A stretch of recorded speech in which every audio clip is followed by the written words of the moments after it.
Treasure HD's City Guides hits the pavement to seek out distinctive architecture and history in the urban landscape. Local guides share the folklore and highlight the design of buildings to bring neighborhoods to life.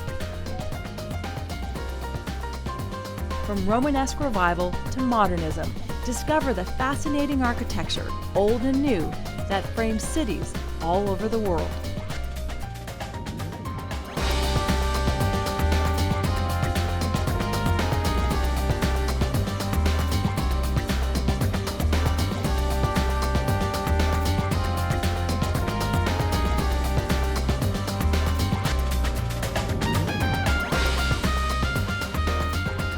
Today, City Guides takes a walk back in time to visit Cabbagetown.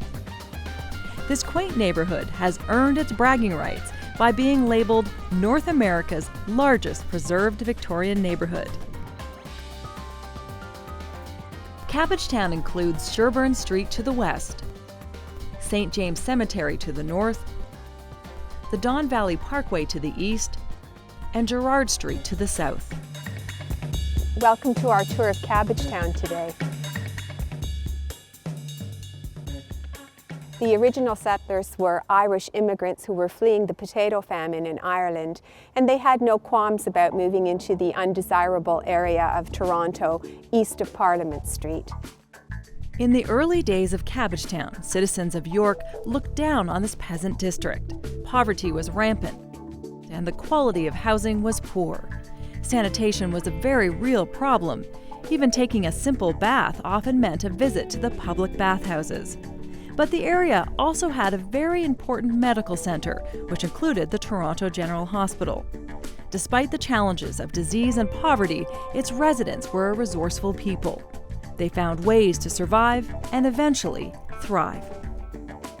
Of necessity, they grew vegetables on their property, and one of the vegetables that grew well was cabbages. And so the area became known as Cabbagetown. It was originally a derogatory expression, but it became a source of pride for the people that lived in Cabbagetown.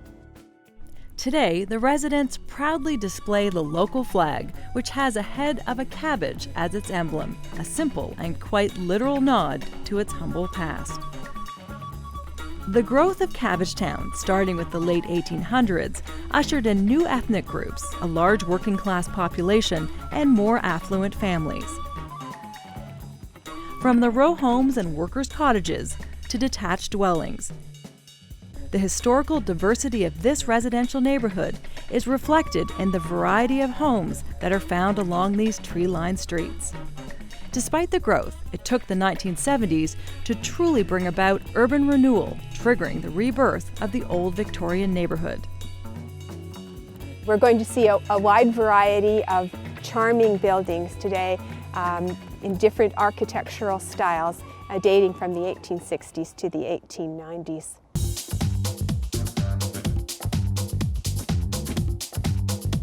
The house behind me is the oldest house that we'll see today on our tour of Cabbagetown. It was constructed in 1861 for Charles Mackay, who was a clerk at the Customs House. The house is done in a Georgian revival style, with a slight exception. Georgian houses are usually symmetrical. But in this case, the front door appears off-center. The front-facing gable is also unusual for this style. The remaining features stay true to Georgian form. There is very little ornamentation, but the polychromatic brickwork provides a subtle design element. The sash-style windows are rectangular. This means that the windows are composed of divided lights, which are small panes of glass used collectively to make a large window. A later occupant of this home was Dr. Edward Hodder, who was the Dean of Trinity Medical School. He was the father of obstetrics and gynecology in Ontario and also an early proponent of antiseptic. Dr. Hodder moved to this location so he could be close to the medical school, which is just down the street and is our next stop.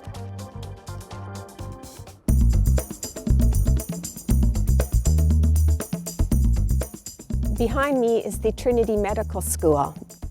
This was a medical facility for men only. Women were not permitted here. And this was where Dr. Hodder was dean. Trinity College Medical School was built in 1871 as part of the unique collection of medical facilities in Cabbagetown. The college amalgamated with the University of Toronto in 1903 and moved on to the university campus grounds. The building served a variety of uses until it was finally renovated into condominiums and is now part of the Trinity Muse complex. The new buildings that you can see were added as infill to increase the density of the population in this area.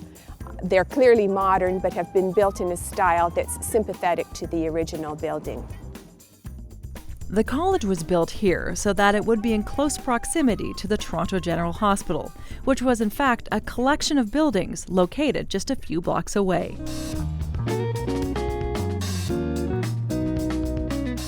The entire area behind me, from Sackville to Sumac and south to Gerrard, was the site of the Toronto General Hospital. Built in 1856, the main hospital building was a large 4-story castle-like structure with 5 imposing towers along its 175-foot facade. There was one tower at each corner and a central one over the front entrance facing onto Gerrard Street. It boasted a medical staff of 8 with an additional 4 doctors on call. In 1922, the Toronto General Hospital was demolished, and in its place, new roads and homes were built. We're going to continue our medical tour of Cabbagetown with a stop to see where the women studied medicine. The building behind me is the Ontario Women's Medical School. The school was founded with the help of Dr. Emily Stowe, a physician and suffragist, who helped start the Toronto Women's Suffrage Association. In 1883, a public meeting of the association led to the creation of the Ontario Medical College for Women. It is also worth noting that Dr. Emily Stowe's daughter, Augusta, graduated as the first female doctor trained in a Canadian medical school the same day the college opened. The medical school remained here until 1903, when it too merged with the University of Toronto so that the women and men could then study medicine together. Subsequently, this building housed the Apex Packaging Company, and more recently it's been divided into apartments. The building itself was constructed in 1890 in a Romanesque revival style. The main characteristics of a Romanesque building are the wide, round arches over the windows. The red sandstone, as seen in the decorative arches, appear heavy with an almost unfinished look to them. City Guides continues with a look at a unique collection of workers' cottages and one of the first examples of prefab construction.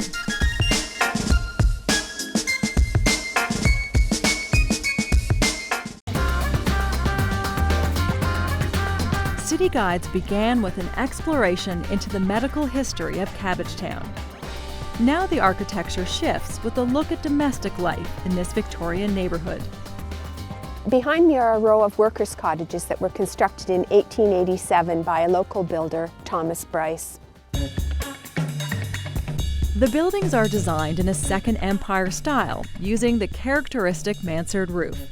This type of roof has 2 planes, one that is almost completely vertical and the other almost completely horizontal. The roof is pierced by dormer windows. This style was very popular in Toronto from about 1860 to 1890, and then it just disappeared. It was a very popular style in France, where it originated, because of the tax regime. At one time, residents only paid taxes for the floor space that was below the eaves. And you can see where the eaves are on these workers' cottages, so it was a way to get one full floor free of tax. These workers' cottages typically had wrought iron fences and iron crusting along the top of the house. Pride of ownership in modern times has made the historic workers' cottages come back to life with original character and charm. At our next stop, we'll see some more houses. These were the result of Toronto's first foray into public housing.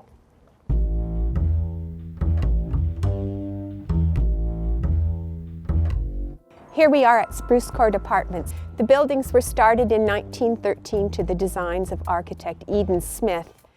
Eden Smith was a student of the arts and crafts movement, which called for the use of local materials and simple designs based on function rather than the earlier ornate Victorian buildings. Arts and crafts buildings in Canada are often called by other names. In this case, Eden Smith was especially known for the English cottage style, which he used in domestic architecture. It was a look associated with the romantic view of country life. The style featured rough brick, half-timbered gables, and bay windows with porches that faced a garden. In this sense, the housing blocks were laid out around a quadrangle or courtyard. It encouraged a healthy green space where children could play safely away from busy streets. He was said to have designed 2,500 houses in Toronto and revolutionized architecture around the turn of the 1900s. Today, the houses are operated as a co-op. Now, for our next stop, we're going to head up to Carleton, where we'll see some of the larger detached homes that were constructed in Cabbagetown. The house behind me was constructed in the early 1890s in a style called Queen Anne. Queen Anne houses are typically tall, narrow, and asymmetrical. There is a variety of different cladding materials visible on the facade, as well as different window shapes. At the top are fish-scale tiles, which then lead to a carved wood feature over the bay window. The layers continue with a decorative stone course and red brick level, and finally down to the foundation, which is made of stone. It is an eclectic and elegant combination suited to this grand old manor. Just to the west of us is a building of another style altogether. It's a Victorian Gothic revival. The Gothic features include the tall, narrow windows with a Gothic pointed arch at the top. There is a perfectly proportioned gable above the bay window with decorative barge board trim. Although early on, barge boards served to keep the wind from blowing rain up under the eaves, the feature eventually became a decorative element. This particular barge board has the trefoil design popular in church architecture. It comes from the French word meaning 3 leaves. This house was designed for Hugh Neilson, who was the president of the Toronto Telegraph Company, which eventually became part of Bell Canada. And this house was one of the first residences in Toronto to have a phone.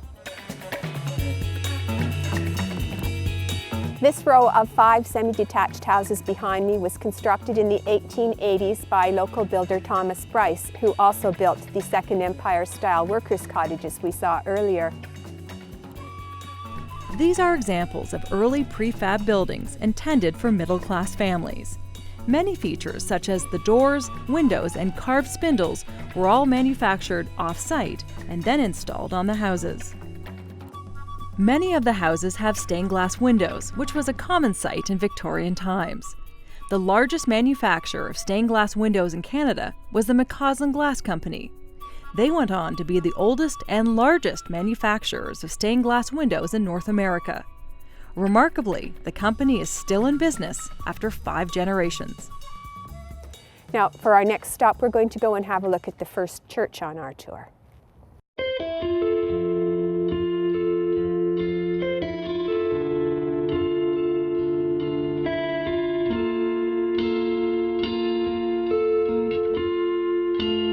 St. Enochs Presbyterian Church was constructed in 1891. It's a Romanesque revival style building, and you can see the Romanesque features in the weighty bulk of the building, red brick on stone foundation.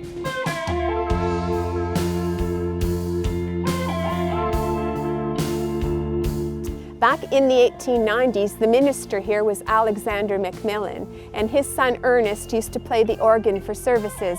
Ernest Macmillan went on to become one of Canada's most famous musicians and the conductor of the Toronto Symphony Orchestra. Visible are the wide Roman arches over the front entrance and over the stained glass windows on either side of the building's facade. There is a large tower that is a common feature in a Romanesque revival building. At the top, under the eaves, are decorative terracotta tiles, sometimes called the poor man's stone. Terracotta tiles do very well in the Toronto climate. Those terracotta tiles that you can see are over 100 years old, and they look sharp enough that they could have been installed just yesterday. At the top of the tower, there's also a weather vane. In 1925, St. Enochs became a united church, but by the 60s it had lost most of its congregation, so it was transformed into a community center. More recently, it has become the Toronto Dance Theatre with studios and a performance space. This is a fine example of adaptive reuse of a Victorian heritage building.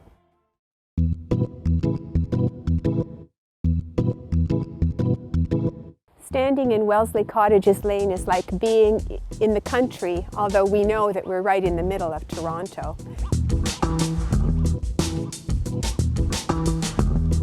Off the main road along a laneway, these workers' cottages were constructed in the 1880s.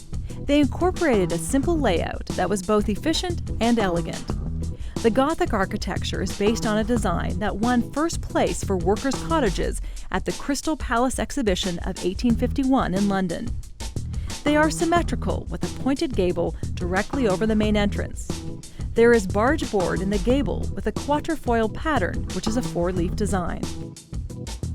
Originally, these cottages were all owned by a single person, and he also owned the street. And in the winters, it was common for them to flood the street, so this became a big ice skating rink, and the residents would come out and enjoy the facility. More recently, however, the city has taken over this street, and the houses have gone into individual ownership. Up next, City Guides continues with a look at the Necropolis, City of the Dead.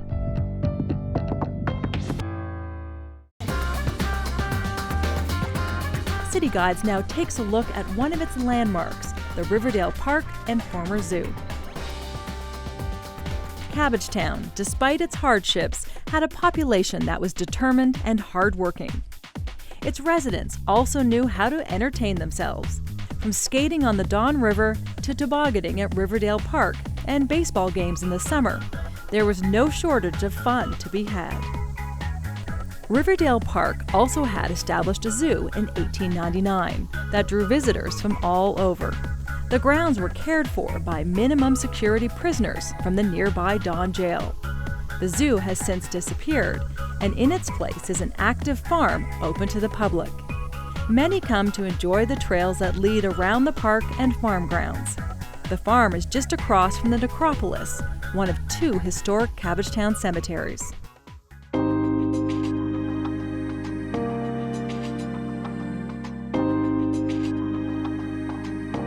For the final stop on our tour, we're standing in front of the Necropolis Chapel.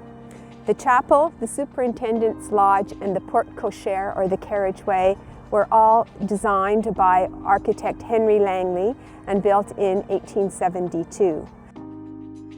Henry Langley was one of the most successful architects in the last half of the 1800s on his own and in partnership with his brother and his nephew in the firm of Langley, Langley and Burke.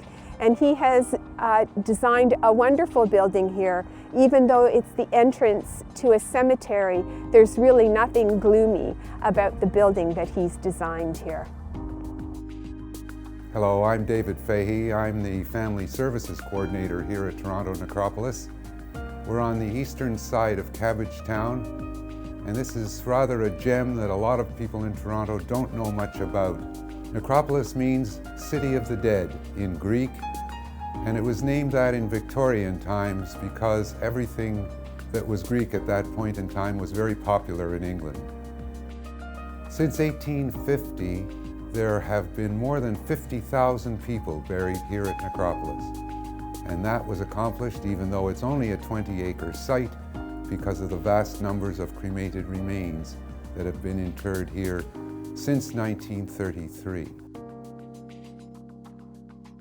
There are a number of prominent Torontonians buried here, including William Lyon Mackenzie, who was the first mayor of Toronto and leader of the 1837 rebellion, Peter Matthews and Samuel Lant, who were hung for their part in the rebellion, and George Brown, founder of the Globe paper and father of Confederation. There are also interesting inscriptions and old Victorian symbols, such as the one for Matthews and Launt, which is a broken pillar meant to symbolize a life cut short. The whole complex was built at the same time, and Langley first of all thought of building a much larger complex. But then he looked at the cemetery and he said, no, this is a small cemetery. It should have a very quaint and intimate set of buildings. So he built the chapel, the archway, and what was called the superintendent's residence. The chapel, porte cochere, and superintendent's lodge is an excellent example of high Gothic architecture. There is a colorful variegated tile roof on both buildings and a trefoil design on the porte cochere. The Gothic features include the tall pointed arches in the window, the tower with the spire, and the arched front entrance. All of these pointy elements serve to draw the eyes toward the heavens, which makes this architecture an appropriate choice for an ecclesiastical building. The interior, as you will see, is very Christian looking, even though we are a non-denominational cemetery. The vast majority of Torontonians were Christians at the time, and mainly Anglicans and Roman Catholics. However, with the influx of the Scottish and European people, there was a need for a non-denominational cemetery. As we enter, you will notice that there is a relatively small amount of seating space. It seats about 55 people, and just ahead of the seating are two small naves. Now, the one on the east side used to be an open area, open to the driveway, and that's where caskets were brought in. However, we opened the first crematorium here in 1933, and we closed off that entrance, and the niches were built in that space. The stained glass windows, which are very, very beautiful here in the chapel, were designed by McCausland and Company, who are still in existence and still designing stained glass. The Necropolis is a very, very beautiful cemetery. It is also an arboretum, and that's what gives it a lot of its beauty. There is a selection of trees and shrubs here that match anything in the city. And it's extremely peaceful and extremely soothing just to walk through here. I'd encourage you all to come out on your own time and wander around through this neighborhood with the largest collection of Victorian architecture in North America. Cabbagetown is more than just a quaint neighborhood. It is a living museum. Although much of Cabbagetown was destroyed to make way for new developments, the surviving Victorian architecture is a remarkable tribute to its colorful history. From the slums to the burgeoning working class to the present day, the spirit and warmth of the neighborhood has been revitalized. To walk these narrow lanes and tree-lined streets is to take a walk into the past.